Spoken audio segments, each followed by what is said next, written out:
श्री शिवाय नमस्तुभ्यं। आराधना में तुम लीन हो। महाराज दुनिया के लोग नहीं समझते कि शंकर पर जल चढ़ाने का क्या लाभ है। शिव महापुराण कहती है, अगर एक दिन शिव महापुराण की कथा कहती है, सोमवार के दिन भगवान शंकर को अगर जल चढ़ाया जाता है तो घर में तेज लक्ष्मी प्राप्त होती है। क्या मिलती है? तेज लक्ष्मी। कर बैठी थी, उनके नेत्र से अश्रु गिरा, उससे बेलपत्र उत्पन्न हुआ। काय का वृक्ष उत्पन्न हुआ? बेलपत्र। पूरी दुनिया में केवल एक बेलपत्र का वृक्ष कैसा होता है जिस वृक्ष के नीचे माता लक्ष्मी शाम के समय पर अश्वारी लगाने के लिए जाती है, झाड़ू लगाती है। अब उसको बेलपत्र के पेड़ सुंदरी की जगह पर भी चढ़ाने का तरीका क्या है? ये शिवलिंग बेलपत्र का वृक्ष जिसके यहाँ लक्ष्मी नहीं टिकती हो, पैसा घर में नहीं आता हो, बहुत चिंता लगी रहती हो, लक्ष्मी से जुड़ी हुई, व्यापार से जुड़ी हुई, पैसा आ ही नहीं लिया, बहुत मेहनत कर रहे हो। सोमवार की सोमवार 5 सोमवार बेलपत्री के पेड़ के नीचे एक घी का दिया लगाना चालू कर दीजिए। शाम के साथ थोड़ी सी मिट्टी बेलपत्री के पेड़ के नीचे की उठा कर लिया, घर के अंदर लाकर इतनी सी मिट्टी लाकर पटक दीजिए। 5 सोमवार करके देखो, छठे सोमवार पे करने की जरूरत नहीं पड़ेगी, व्यापार अपने आप बढ़ना चालू हो जाएगा। लक्ष्मी शाम के समय पर प्रतिदिन बेलपत्र के पेड़ के नीचे फुआरी लगा। शंकर भगवान की प्रियता बेलपत्र।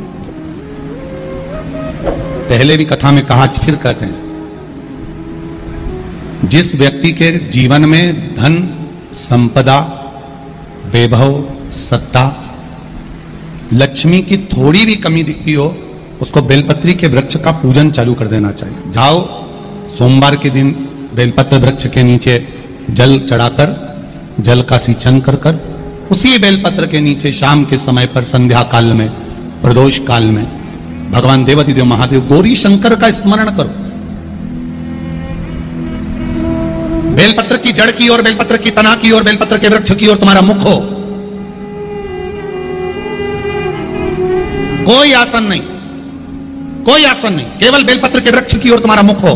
जहां बेलपत्री का वृक्ष है उसके नीचे बैठकर, उसकी छाया में, उसकी ओट में पंचाक्षर मंत्र नमः शिवाय, या फिर षडाक्षर मंत्र ओम नमः शिवाय, या फिर श्री शिवाय नमस्तुभ्यम का स्मरण कर कर अपने हृदय की बात गौरी शंकर से, महादेव से कहे। शिव महापुराण की कथा कहती है, 7 दिनों में एक दिन सोमवार का ऐसा होता है जिस दिन 33 कोटि देवी देवता बेलपत्री के वृक्ष के नीचे बैठकर भगवान शंकर और पार्वती का स्मरण करते हैं और शिव पार्वती उनकी झोलियां खुशियों से भरते हैं। देवता भी जिनका भजन कर रहे हैं वो बेलपत्री के वृक्ष के नीचे। लक्ष्मी, मां लक्ष्मी भी बेलपत्र के वृक्ष के नीचे निरंतर विराजमान होती है।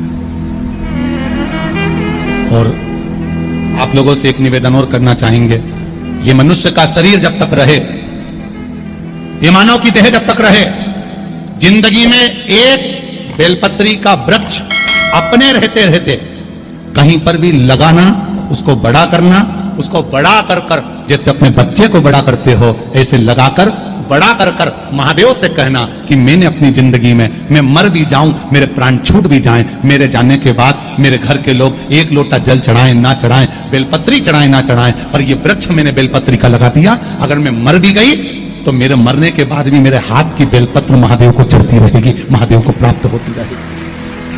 लगाओ, एक बेलपत्री के पौधे को छोटे से बड़ा करो, बड़े से बड़ा करो, बड़े से बड़ा करो, और बड़ा करने के बाद उसको कहीं तुम्हारी मर्जी पड़े जहां उस बेलपत्री के वृक्ष को लगाओ। अगर गलती हो गई, ये बहुत गलतियां हो गई, बहुत दुख पड़ गया, तकलीफ में आ गए, लग रहा है कि मुझसे बहुत गलतियां हुई है, बाबा मेरी नहीं सुन रहा, ये बेलपत्री का भाग की डंडी पीछे की ओर कर, जहां बैठकर बेलपत्र चढ़ा रहा, पत्ती का मुख अपनी और डंडी का मुख सामने। शिव की कुछ आराधना है, मेरे भोले बाबा की कुछ आराधना है।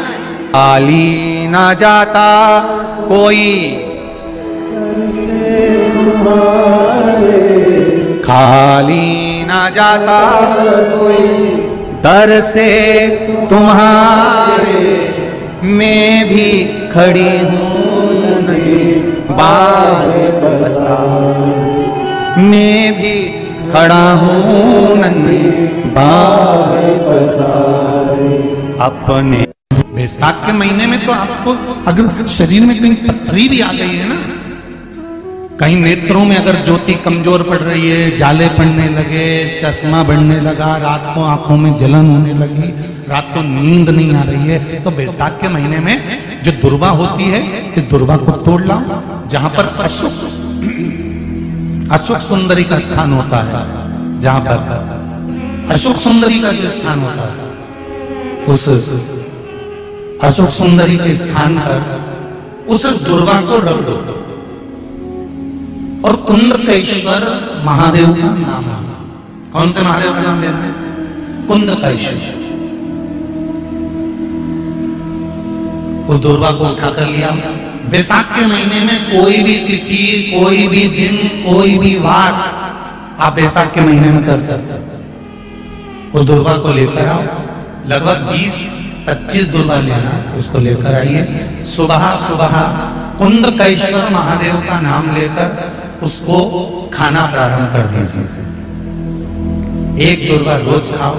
जो पथरी है या नेत्रों में तकलीफ है या कोई ना कोई रात्रि को नींद नहीं आना, बेचैनी हो जाना, घबराहट आना, धीरे धीरे धीरे धीरे 20 दिन की वो दुर्वा है, 20 दुर्वा एक एक दिन खाना चालू करो। 4 या 5 दिन लगेंगे, अपने आप आपको कोई गोली खाने की जरूरत नहीं पड़ेगी, नींद अपने आप आना प्रारंभ हो जाएगी और बेचैनी। अशोक सुंदरी वाली जगह पर दुर्वा समर्पित कर कुंदकेश्वर महादेव का नाम लेकर। कौन से महादेव? कुंदकेश्वर। जिस नारी का रजोधर्म से जुड़ा हुआ जो भी तकलीफ होती है, केवल हाथ में जल लेकर आसक्ति का नाम लेकर भी वो पान कर लेती है, तो रजोधर्म से जुड़े हुए सारे दुख, कहते हैं कि गर्भ में, गर्भाशय में अगर गांठ भी पड़ गई है और डॉक्टर कह रहा है कि बच्चा रानी में गांठ है, गर्भाशय में गांठ है और इसका ऑपरेशन होना जरूरी है, आसक्ति दक्ष प्रजापति की पहली पत्नी का मात्र स्मरण कर कर अगर आचमन पानी का कर लिया जाए तो गांठ भी गर्भाशय की गलना प्रारंभ हो जाती है। ये वो नाम, ये वो शब्द है। अगर मान लो शरीर में कोई गांठ पड़ जाती है, डॉक्टर अपना इलाज कर रहा हो, उस जगह पर प्रजापति वीरण की पुत्री आसक्ति का नाम स्मरण में आना चाहिए। एक बार सब बोलिए, क्या नाम है? आसक्ति। और हम आसक्ति का नाम भी नहीं बोल सकते, तो इसी आसक्ति का एक नाम है वीरणी। क्या नाम है? आसक्ति का स्मरण। अगर गांठ भी गर्भाशय में है और डॉक्टर बोल रहा है कि ऑपरेशन है, कराना है, डॉक्टर साहब से कहना, साहब जल्दी तो नहीं है ना, 15 दिन का समय तो मिल सकता है या 10 दिन का समय तो मिल सकता है इसका ऑपरेशन कराने के लिए। फिर आसक्ति का नाम लेकर शिव जी की शिवलिंग पर जब हम बेलपत्र समर्पित करें तो ये डंडी का मुख जब हम शिव जी को चढ़ाते हैं तो इस डंडी का मुख हमेशा हम उधर रखते हैं। अब की बार आसक्ति का नाम लेकर जब हम शंकर भगवान को बेलपत्र समर्पित करेंगे तो ये डंडी का मुख शिवलिंग पर अपनी ओर रखेंगे और उसी बेलपत्र को चढ़ाकर जल समर्पित कर कर आचमन कर कर उसी बेलपत्र को लाकर घर के द्वार को पूरा खोलकर घर के अंदर प्रवेश कर कर घर के बाहर स्मरण को, शिव को याद करते हुए उस बेलपत्र को चबा चबा कर खाना प्रारंभ करिए। 10 दिन मांगिए आप, ये 10 दिन के बाद मैं ऑपरेशन कराऊंगी, मना नहीं, पर एक बार मैं मेरे महादेव का नाम का स्मरण करना चाहती हूँ, एक बार शिव तत्व को जान। क्या नाम है? जम के बोलो, नाम बोलो फिर से। आसक्ति। इस नाम की मूलता का स्मरण करिए। वीरणी आसक्ति। जैसे गणेश जी की 2 सूंड होती है, एक राइट सूंड का गणेश, एक लेफ्ट सूंड का गणेश।